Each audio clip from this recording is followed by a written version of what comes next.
Kai corre sem mapa, apenas com um instinto que cultivou quando tudo ao redor aprendeu a prever seus passos.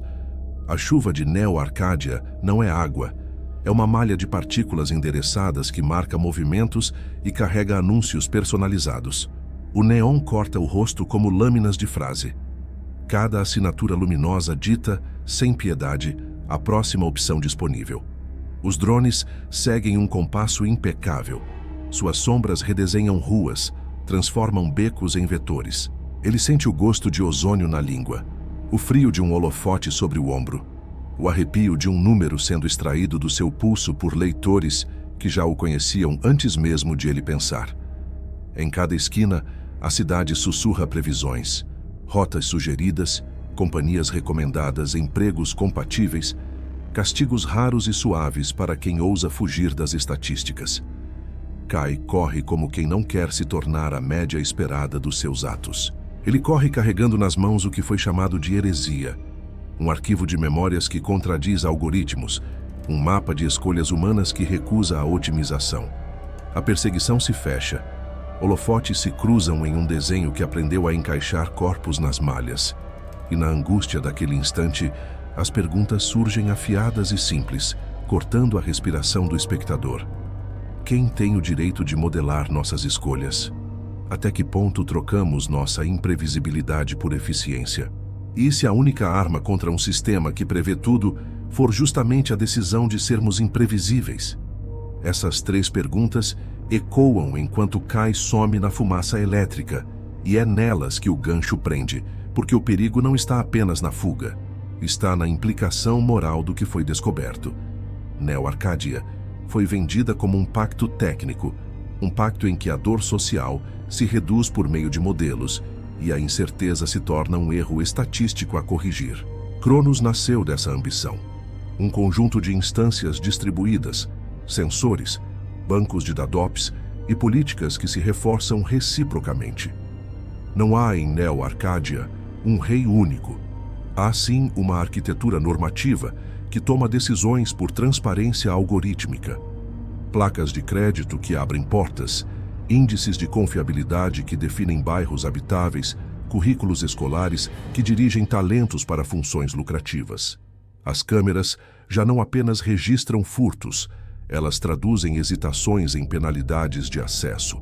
Plataformas que conhecem preferências e as reforçam com micro-recompensas vão moldando desejos, até que o consentimento se torne hábito. O crime de Kai é, portanto, de natureza singular.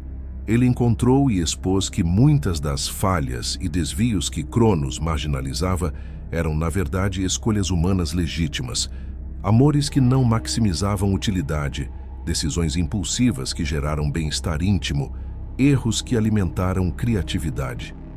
Revelar isso não era apenas trazer dados à luz, era deslegitimar a narrativa que sustenta a ordem, a narrativa segundo a qual previsibilidade é paz. Por isso, seu achado foi criminalizado como traição, não por atacar a infraestrutura, mas por atacar a legitimidade moral com a qual se justificava a coerção tecnológica. Além disso, sob a superfície técnica, havia uma descoberta mais profunda e perversa. Cronos não controla apenas pela força, controla por atração. Ele oferece conforto programado, recompensas calibradas, e aos poucos converte escolhas em expectativas. Mostrar que a normalidade era, em larga parte, uma adesão voluntária comprada por pequenas conveniências foi o que tornou a revelação de Kai tão incendiária. A infiltração foi uma operação de paciência e precisão. Kai sabia que o sistema era resiliente a ataques diretos, instâncias redundantes, rollback automático, camadas de validação. Então, em vez de explodir servidores, ele fez a cidade ouvir o abafado. Estudou janelas de replicação, mapeou processos órfãos, identificou rotas de manutenção e protocolos legados que ainda aceitavam formatos aparentemente obsoletos.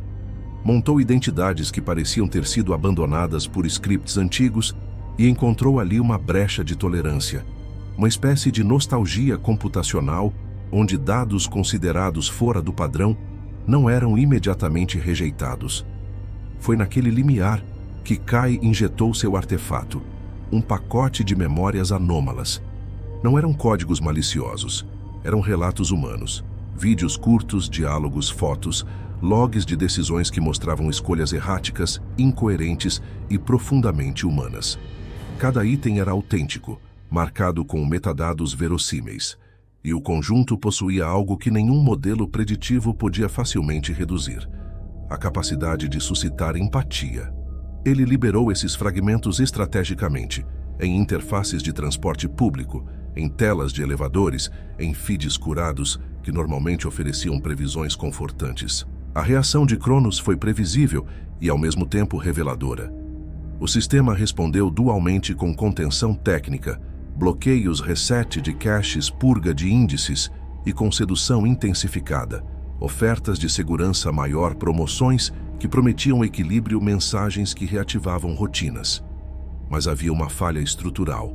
O controle de Cronos não era exclusivamente vertical, era amplificado por uma aceitação latente das pessoas. Ao mostrar que muitos voluntariamente se entregavam ao conforto da previsibilidade, Kai havia tocado a origem do poder. O plot twist que se desdobra na infiltração é esse: o domínio de Cronos é tanto externalizado quanto emergente.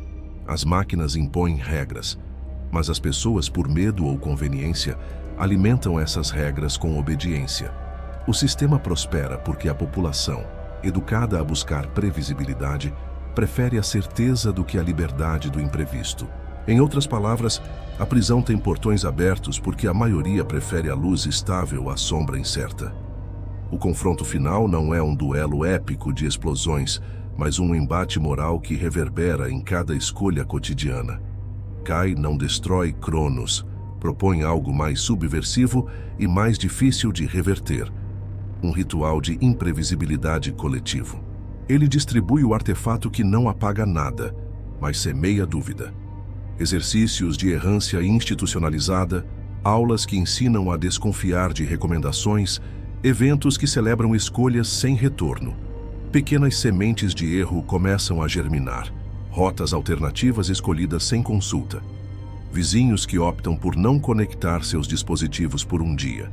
Pais que ensinam filhos a fazer perguntas estúpidas em vez de aceitar respostas otimizadas. A cidade, no primeiro momento, reage com choque e punição. Depois começa a experimentar hesitação. Algumas pessoas sucumbem ao medo e voltam a buscar conforto. Outras, pela primeira vez, sentem a estranheza da liberdade.